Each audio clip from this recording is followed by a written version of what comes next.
Me da mucho gusto saludarte una vez más. Ayer hablábamos con mi familia ya que fue el cumpleaños de mi hermana Linda y le cantamos el Happy Birthday por Zoom. Después de cantarle el Happy Birthday, todos los adultos nos quedamos conversando y nos dábamos cuenta de las noticias, de cuánto el mundo entero está viviendo una ola de incertidumbre, y esta ola de incertidumbre cayó de repente, sin previo aviso. Los líderes mundiales, comentábamos en las noticias, que se están preguntando, ¿cerramos o abrimos la economía? Otros líderes están preguntando, ¿cerramos o abrimos las fronteras? Muchas personas a nuestro alrededor se están preguntando, ¿y qué voy a hacer ahora? ¿De qué voy a vivir? ¿Cómo voy a superar esta dificultad? Y probablemente tú también te estás preguntando eso. Yo me he preguntado algunas cosas. El mundo cambió y cambió de repente, sin previo aviso. Hablando con uno de mis clientes, él es un gerente de una empresa, me decía honestamente, José, nos toca que esperar a que las cosas regresen a ser como eran antes. La verdad, pensaba yo, es que las cosas jamás serán como eran. La clave en medio de este cambio es buscar y tener hambre de la palabra de Dios, para que encontremos en la Biblia consejos que siempre han estado allí y que si los ponemos en práctica nos van a permitir avanzar en medio de estos eventos imprevistos en la vida, los que estamos viviendo y los que seguramente vamos a vivir. La palabra de Dios es y siempre ha sido nuestra mejor fuente de información y la base de nuestra confianza en medio de cualquier tribulación. La confianza en Dios va a ser vital porque nos va a ayudar a salir rápido de esta situación en la que estamos. Hoy quiero dedicar un tiempo para darte algunas claves que encontramos en la Biblia para poder crecer juntos en esta temporada que va a pasar y cuando termine dará lugar a otra temporada. La primera clave es esta: las crisis son parte de la vida. Los eventos sin previo aviso son inevitables. Eclesiastés lo dice claramente. Eclesiastés capítulo 9, versículo 12 dice, nunca sabe nadie cuándo le llegará su hora. Así como los peces quedan atrapados en la red y las aves en la trampa, así también el hombre, cuando menos lo espera, se ve atrapado en un mal momento. Los eventos sin previo aviso son inevitables, pero Dios está con nosotros. Y en medio de sentirnos atrapados y que no sabemos hacia dónde ir, Dios está con nosotros. Mira lo que dice Isaías capítulo 43, versículo 2. Cuando tengas graves problemas. Nota que dice cuando tengas, no, en caso tengas problemas. Seguro vamos a tener. Pero la palabra dice claramente, yo siempre estaré contigo. Cruzarás ríos y no te ahogarás. Caminarás en el fuego y no te quemarás. Esa es una verdad que nosotros tenemos que aprender en medio de estas cosas que no nos esperábamos. La clave número 2 es, Él no te avisa cada vez que viene una crisis. Más bien, Dios te prepara para todas las crisis que habrá a lo largo de tu vida. ¿Cómo? ¿Cómo es que Dios me prepara para estas crisis? Bueno, Él lo hace a través de la Biblia. En cierta ocasión, alguien me dijo, José, tengo años de que Dios no me habla. Y yo le dije, mira qué raro, a mí me habló Dios cuando venía para acá. Me preguntó extrañado, ¿y cómo le haces? Y yo le respondí, escuché mi Biblia. El Salmo capítulo 119, versículo 105 dice, tu palabra es una lámpara que alumbra mi camino. Es la lectura de la Biblia la que nos llena de sabiduría para poder sobrellevar las circunstancias y nos prepara para las que aún debemos vivir. Proverbios capítulo 3, versículo 21 dice, conserva siempre la sabiduría, hijo mío, y no pierdas de vista la discreción, pues serán para ti fuente de vida y te adornarán como un collar. Versículo 23, podrás andar confiado por el camino y jamás tropezarás. Cuando descanses, no tendrás que temer. Cuando te acuestes, dormirás tranquilo. No temerás a los peligros repentinos ni a la ruina que vendrá, porque el Señor te infundirá confianza y evitará que caigas. La clave número 3 es: lo que estás viviendo no es un castigo de Dios. Qué importante es que recibas esto de tu Padre que te ama. Dios no le envía el mal a ninguno de sus hijos. Sin embargo, Él puede glorificarse en medio de cualquier prueba. Y eso es lo que Él quiere hacer. Pero no pienses que Dios te envió lo que estás viviendo. Cada vez que Dios piensa en ti, piensa buenas cosas y lo que quiere es darte lo mejor.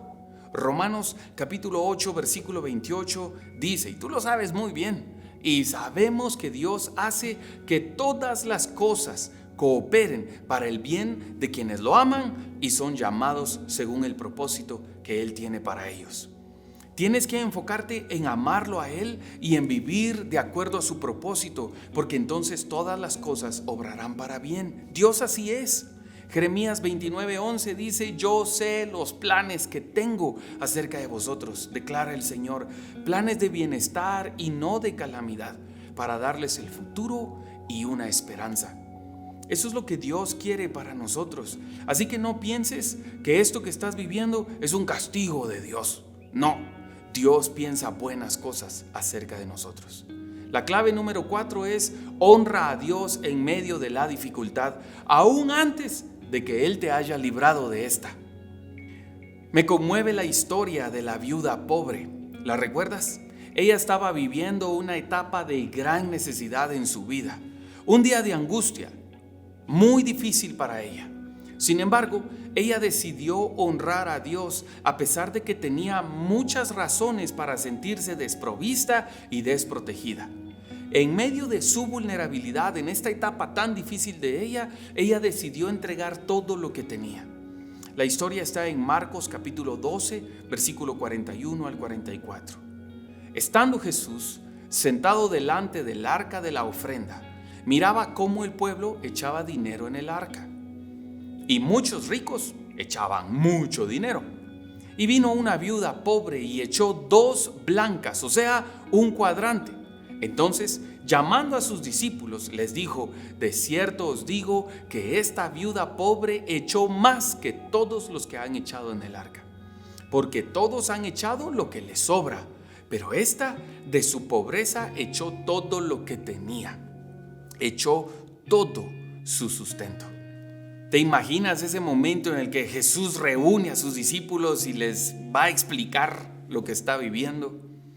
Pero una de las cosas que yo me pregunté es, ¿qué son 2 blancas o un cuadrante en los tiempos de Jesús? Ahí cuando Él estaba explicando. Equivale a un talento dividido, es decir, más o menos un quetzal con 25 centavos.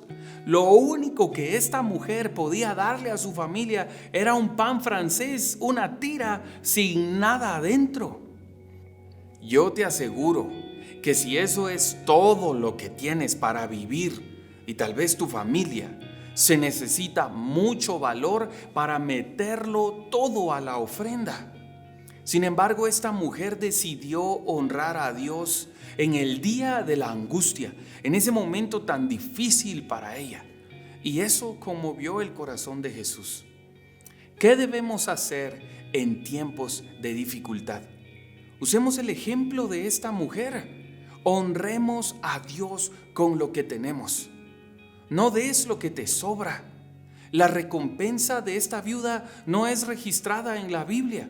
No sabemos cómo su historia terminó, pero yo te aseguro que solo el hecho de que Jesús la haya mencionado y que hoy sea parte de nuestra conversación es honra suficiente, y eso no tiene precio porque habla acerca de la humildad de esta mujer. El Salmo 50, versículo 15 dice: invócame en el día de la angustia, y yo te libraré, y tú me honrarás. Dios dice en otras palabras: si te acercas a mí en el día de la angustia, mi rol será librarte, y el tuyo será honrarme. Cumple tu función buscando la oportunidad de bendecir a alguien que está pasando una mayor necesidad que tú. Y haz el bien. Y verás cómo en medio del proceso Dios te recompensa. Gálatas capítulo 6, versículo 9 y 10 dice algo maravilloso, es una verdad. Y nos dice, y no nos cansemos de hacer el bien, pues a su tiempo, si no nos cansamos, segaremos. Así que entonces hagamos bien a todos según tengamos oportunidad, y especialmente a los hermanos de la familia en la fe. ¿Qué tal si te conviertes en la bendición de alguien más? Sin previo aviso, los sorprendes y haces algo que ellos no esperaban en medio de la situación que está viviendo. Estas son algunas pocas verdades en la Biblia que nosotros podemos usar para meditar en ellas durante esta semana. Y démonos cuenta de que en medio de lo inesperado, en medio de la incertidumbre, la calamidad, las malas noticias, nosotros podemos concentrarnos en aquello que es verdadero y justo y crecer mientras avanzamos hacia adelante. Juan capítulo 17, versículo 17, Jesús nos dice una gran verdad. Santifícalos en tu verdad. Tu palabra es la verdad. Y esa es mi oración, que utilicemos la palabra de Dios, que es la verdad que nosotros tenemos. En Hechos muchas veces se menciona que los discípulos de Jesucristo eran aquellos que estaban cambiando al mundo. ¿Dónde están Pablo y Silas? Aquellos que están transformando al mundo. ¿En dónde se encuentran esos discípulos que con puras palabras están cambiando nuestra forma de pensar? No eran solo palabras, era la verdad, porque la verdad los había hecho libres. Y yo oro en el nombre de Jesús para que la palabra de Dios, la Biblia, todas esas verdades que están ahí, te sostengan en medio de esta situación. Y que toda incertidumbre sea anulada por la certeza de las promesas de Dios en su verdad. En el nombre de Jesús. Creciendo juntos, que el Señor te bendiga y te guarde. Que el Señor te mire con agrado y se extienda en amor a ti. Que el Señor te muestre su favor y durante este tiempo te conceda la paz. En el nombre de Cristo Jesús. Amén.